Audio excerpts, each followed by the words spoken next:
In my last video, I warned about the danger of setting energy and environment policy based on identity politics, people's desire to help the environment and be seen as a planetary savior, or promote prosperity by promoting energy abundance. Now, both of those are good things. We care about the environment and environmental stewardship. We care about affordable energy. The problem, though, is with choosing one or the other of those is that the only way to be certain that you can achieve it is to put power in the hands of government and politicians to override the choices of individuals. And there's a couple of problems with this. The first is that it takes away personal freedom and the choice and the right that we all have to make decisions about our own lives.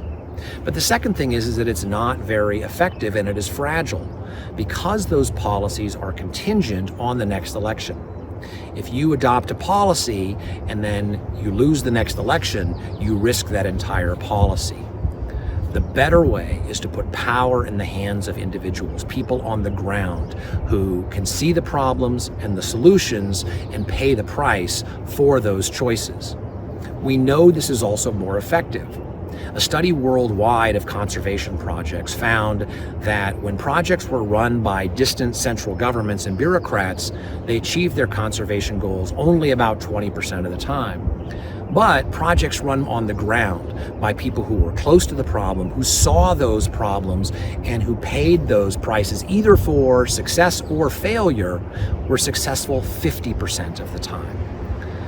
By putting power in the hands of individuals who have the knowledge and the correct incentives, we are more likely to achieve, in the long term, either the goal of environmental stewardship or energy prosperity. And a big reason is because by putting power on the ground, you create a diversity of options. Everybody can make the trade-offs that are appropriate to them. For some, like the poor, the trade-off may be to find the lowest cost, most reliable energy. For the rich, they may have the ability to pay for things that you and I could never afford, but that promote innovation and become the technologies and approaches that we now have available to all of us in the future that make life both more prosperous and environmentally sustainable. That's why we need to give more power to people and not politicians.